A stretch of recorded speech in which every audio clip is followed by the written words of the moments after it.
I've had to redo this intro like 5 or 6 times because every time I try to say the name Miranda Cosgrove, I accidentally say Megan. Thanks, Drake and Josh. But anyway, intro. Take 1. How's it going, everyone? Steve here, and tonight we're going to be talking about the film North Hollywood, directed by Mikey Alfred and starring Ryder McLaughlin, Vince Vaughn, Miranda Cosgrove, finally said it, and many others. Many of which are cast members and crew members with a legal sieve. North Hollywood is a coming-of-age story following a recent high school graduate who wants more than anything to become a pro skateboarder. And over the course of the ensuing summer, he deals with an overbearing father, his first love, friends he's known his whole life who don't seem to share his dream, and above all, taking the steps he thinks are necessary in order to go pro. I am not a skateboarder myself. I never have been. I likely never will be. I've stepped on a skateboard maybe 3 or 4 times in my entire life. With that being said, I've always found skateboarding fascinating. It was something that I really enjoyed watching people do growing up, and while I never really learned all the lingo, and while I don't know all of the technicalities that come with skateboarding,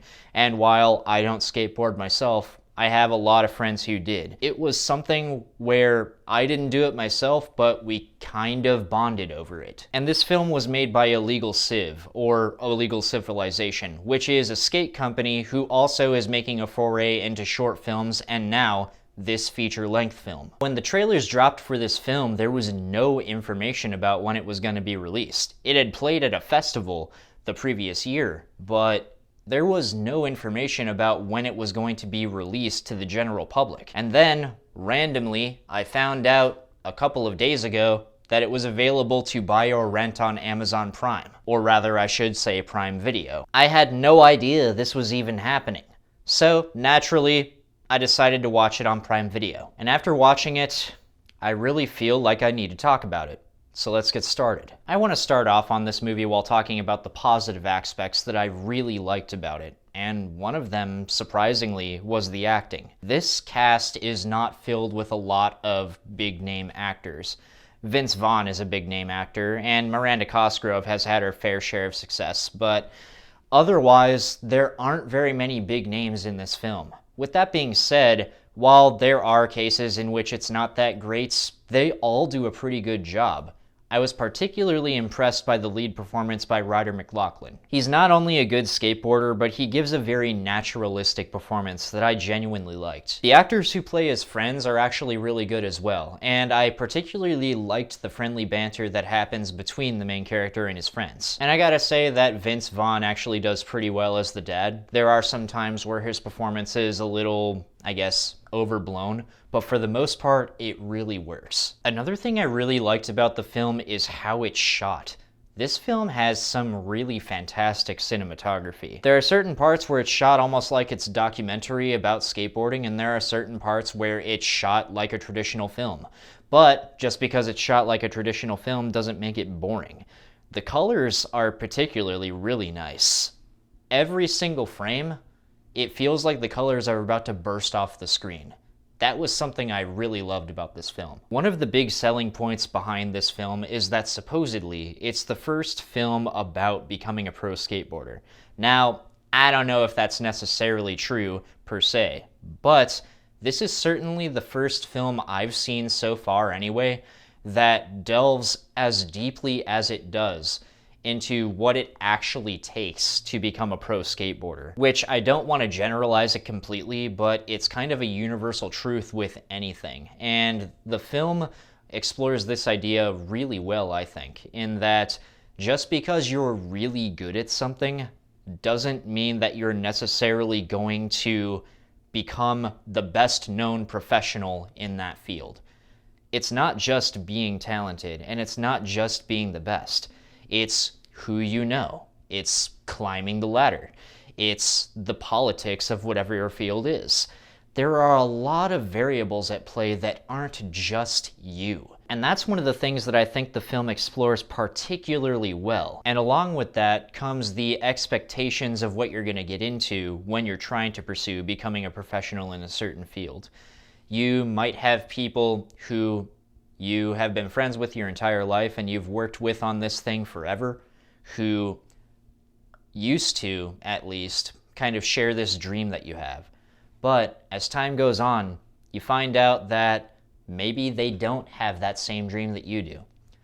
And you've got to figure out how to deal with that. And that actually leads me to something that some people have said is a weakness of the film, but I actually saw as kind of a strength, in that the main character is kind of a douchebag at points, for lack of better words. There are certain things the lead character does in the film where anybody who is thinking clearly would think, that's not right, you shouldn't do that.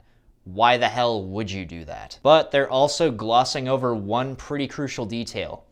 This is a kid. He's just on the verge of becoming an adult. Just because you turn 18 doesn't mean that a switch automatically flips in your brain that makes you super intelligent and incapable of making bad decisions. Not trying to toot my own horn here, but I'm somebody who I would like to think is, fairly level-headed, who's decent at decision making and decent at working with other people. And I can tell you up front that when I was 18 and long after I was 18, I was a fucking idiot. There are things that I did back in the day where if I could go back in time, I would slap myself in the face and then just leave, just so my past self could be like, what just happened? Like the dumbass he was. But in all seriousness, when you are on the verge of adulthood, which is, oddly enough, a time where we're expected to make major decisions in our lives, we barely have the mental capacity of doing that. We're just starting to get there. And that's one of the things that I think the film explores really well too, in that when you have all of this added responsibility and these things you want to do, it can cause you to make really bad decisions in ways of doing that. And I actually respect the risk that they took in making the character do these things that not everybody can get behind. Now, just because I'm singing praises about the film so far doesn't mean that it's perfect. There are some pretty big flaws with the film, in my opinion. For example, some of the characters, particularly Miranda Cosgrove's character, which she's not bad at acting in the film, but her character really does not have much to do. And there are a lot of characters who really don't have much to do. And while for the most part the film has a natural feel to it, there are definitely some parts that don't flow as well.